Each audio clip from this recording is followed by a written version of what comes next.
Alrighty, I bet you guys thought I was gonna forget about this, but no, I didn't. Again, this week was kind of crazy, but I wanted to get this video out sooner, but oh well, it is a wonderful Saturday morning, and what better way to start off the day than recording another Senpai and Chill. Also, I do want to let you guys know, I'm going to be talking about the whole situation with Lil Nas X and his music video, and it might be a bit of a touchy subject, so if you don't like it, off. It's kind of crazy to think that, I, along with many others, thought this guy was just gonna be like a one-hit wonder industry plant type of thing. Like just another guy who made one hit song, is relevant for a year, and nobody gives a about him the year after. And after Rodeo, he kind of dropped, I think it was Panini, and he dropped a 70p, which was kind of mediocre. It was okay. I remember about almost a year ago, he dropped a snippet for a song called Call Me By Your Name, which I, along with many others, thought the song, just that 1 minute alone, was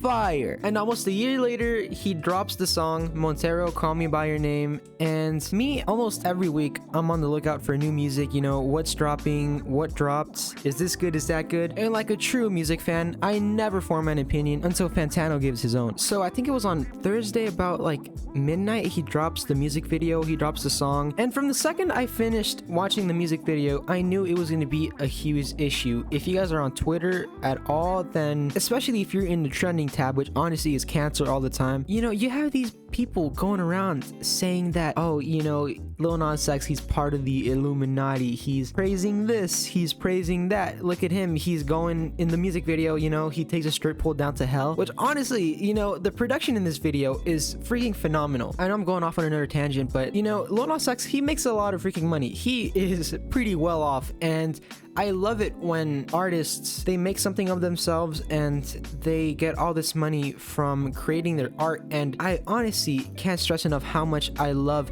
when they put that money back into the art that made them. It's almost like an investment, It's kind of like seeing an underground rapper blow up out of nowhere. Most of the times I feel like, they blow up and they spend it all on, the jewelry, they spend it all on the girls and all that stuff. Investing your money into what made you who you are is just an easy way to earn my respect. I know he may not have the best music, but the rapper Logic, I kind of found him when he was still underground, and just seeing the quality of the recording and the production change over the years is nothing short of freaking phenomenal. So yeah, his music video is really well produced, and I knew from the second that I saw it that it was going to cause some controversy, and you cannot go one Lil Nas X post without some idiot in the comments talking about how Lil Nas X he's brainwashing children over some video that he thought of. And that kind of ties into what I was saying about artists investing their money into their art, because one thing about art that I love so much is that you're able to create anything you want, and when it comes to art, you shouldn't hold back. And in today's day and age, I know I'm going to get into a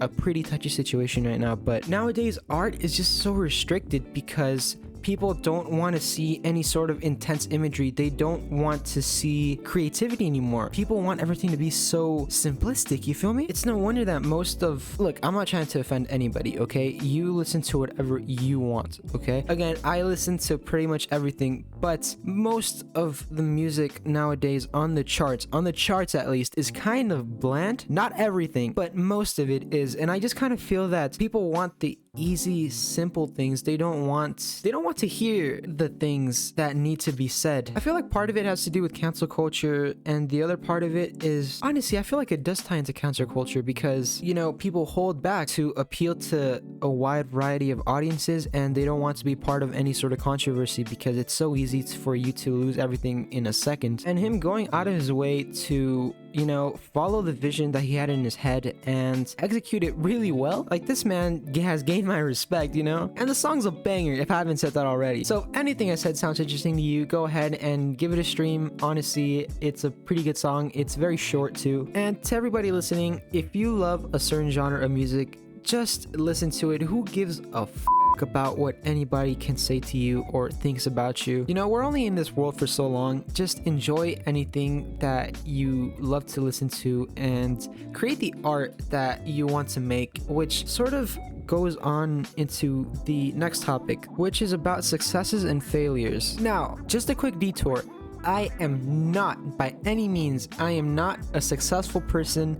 I am not the best advice giver, and by YouTube standards, I am still most certainly unexperienced. But that being said, you know, success and failure is something that we all find in life to a certain degree. This is something I never told anybody, not even my friends, and I'm gonna tell you guys first. But I actually have another YouTube channel that I created about 4 years ago. I'm not going to tell you the name, but I started uploading just raw gameplay videos from my PS4 that I would just record, because on the PS4 you can just press like the options button, or I think it's the share button, and it'll set you back like 30 minutes of the past footage. So I would just record matches of me playing, and I would sometimes trim them, sometimes not, and just upload that to YouTube. I only ever got like 15 subscribers in like the first year, and I kind of gave up on it. Again, I am not going to tell you guys what game I was playing, because no. And I did try some things, you know, I tried unboxing videos on that channel and just commentary, but it never worked out. And it wasn't until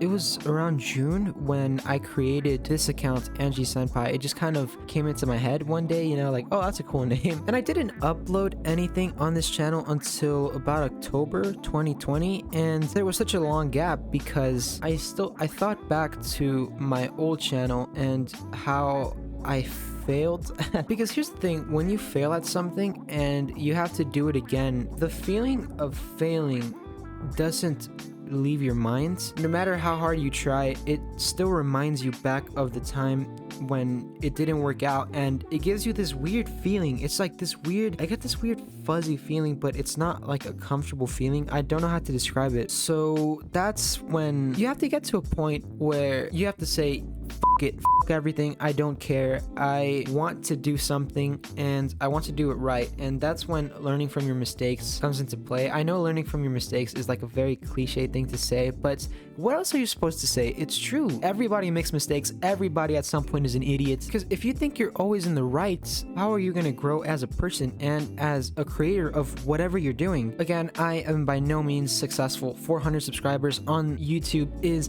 nothing. I am irrelevant. I am nothing. Literally nothing. I am not even half a water drop in this ocean of content. Like, I am the definition of a nobody on this platform. But that being said, that kind of stuff, you have to be real with yourself. You have to know, okay, why aren't people watching my stuff? Why aren't people listening to my music? Why aren't people paying attention to my art? Can you be underrated? Yeah, but you can't use that as an excuse. You have to know what is wrong with what I'm doing, what is something I can improve on. If you take a look back at my first few videos on this channel, it's clear to see, you know, why I didn't get as much attention. It was really bad mic quality. It was just me talking. That's the thing. It was just me talking. It was really boring. It was unedited. There was no personality to it. And that's the thing. You have to put your personality into the things you love to do and the things you want to do, especially if you want people to see your work. And here's the thing. This is what kind of motivates me